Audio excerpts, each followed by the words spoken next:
Joining us now on The Rich Eisen Show is Larry Fitzgerald. And Larry, thanks so much for taking the time. We're so happy to have you. What was it like for you to get all these texts pouring in, talking about how you were the champion in that game, that incredible game on Sunday? Well, it was always great to be able to receive some positive feedback about the accomplishments your team's able to have. It's been a long time since we've been in this position, and the guys are very, excited about the opportunity, and, we just want to make sure that we're doing everything we can to prepare to beat a really, really good football team on the road this weekend in Carolina. I know, okay, you're a humble guy, and we know that, and it's like, right, Marshall, it's like a nice, sweet answer, but come on, Larry, that was crazy. So you've had 24, 36 hours to absorb what happened to you. I mean, I'm on to the Carolina Panthers, honestly. It's one game. We have two more to go, and that's our goal. That's been our goal since we started this season, and it would be naive of me to look back and reflect on anything at this point. It's not the time.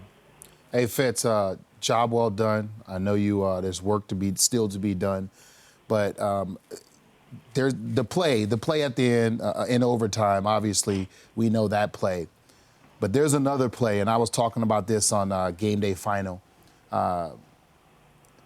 You guys have stalled out a little bit, and you've been mainly working inside. Bruce puts you outside. Carson throws a 9 to you, and that kind of jump-started everything. And I saw the look on your face. Obviously, you caught the ball. Yeah, we know that. You made the play. But the message of you could still play outside resonated in the whole play. And I think that galvanized everything that happened from that point on for your team. Yeah, Marshall, I was one of the plays I think that got us energized. But, coaches moved me out, periodically throughout the course of the season. But that was the first time I, caught a ball, on a straight go or fade route, all season. And I think it was a great call by coach because it hadn't been on tape. So they weren't expecting it. They hadn't seen it.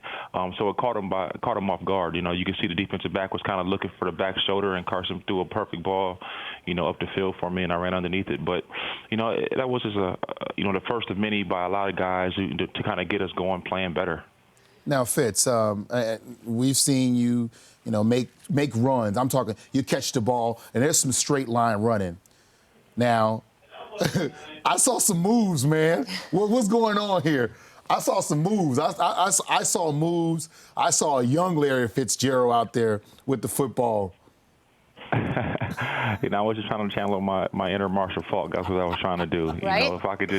If I could have your feet today that you got right now, a couple of years retired from the National Football League, I'd take it, and I can go out there and make something happen with it. It was, I was going to go for the sideline, and I saw the defensive backs kind of taking an angle to kind of push me out, and I said, I'm going to go ahead and cut it back, and I picked up a great block by Darren Fells and, tried to get to the end zone, but they converged on us, and, this is what you train for, Marshall. This is what you always ask for. As a player, you always want to be in position to help your team have success. And, Coach calling my number like that, it speaks volumes for, for what he thinks of me, to call my number in that position and for Carson to fight, to get out of that sack, to keep his eyes down the field and find me over there. It was a great play. Fitz, a lot of guys in that position, you make that long run, they're gassed. They want to go out of the game. And I know myself, there's no way I'm leaving this game at this point in time. Was that your mindset?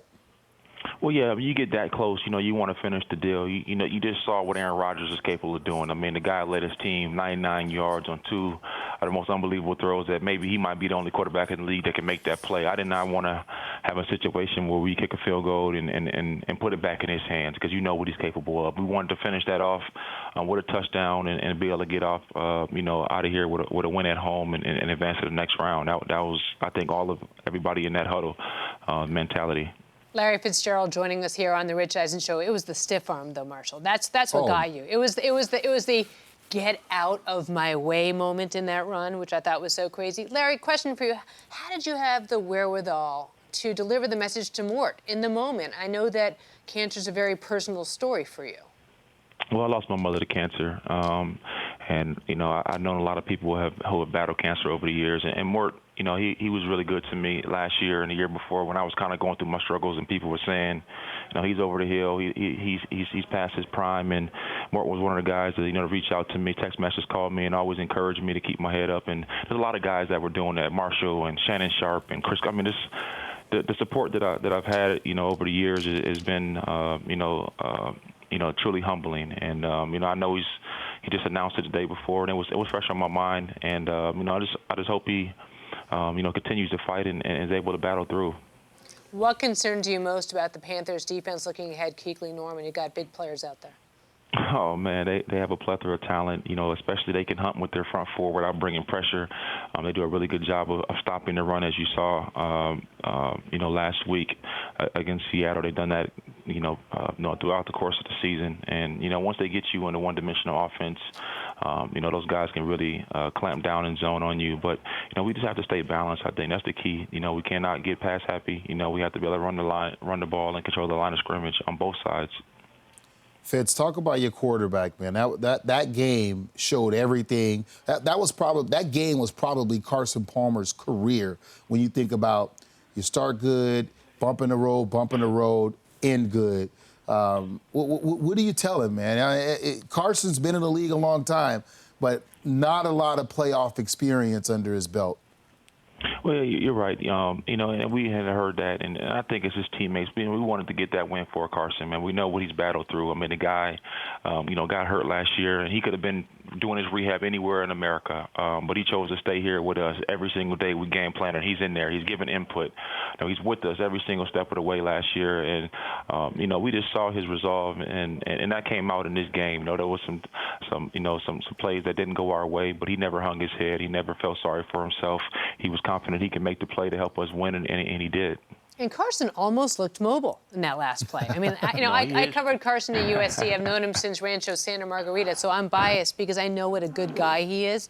And the last time, of course, he played in the postseason bowl was that was the Orange Bowl. Listen, I couldn't believe the spin move. That's the one that surprised me. I think it surprised the Carson. Spin move, and then the ability to remember Fitz is over here uncovered. I mean, that quarterbacks like Carson, they go down. Mm-hmm. They take a knee. We saw Peyton just jump on the ground one time when he thought he was about to get sacked, get up and complete a ball. So that was just awesome, man. That whole play, oh man, and it couldn't happen to a better guy, man. You've worked so hard to be where you are at.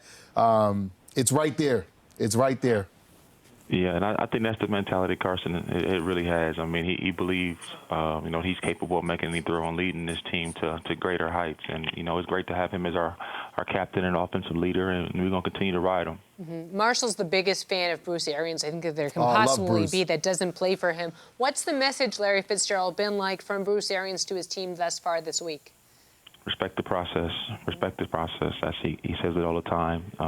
We have to respect the day is Tuesday, and we got to put the work in for Tuesday football, and the same for tomorrow and Thursday, and so on and so forth. We have to do everything we can to study and get prepared for this team.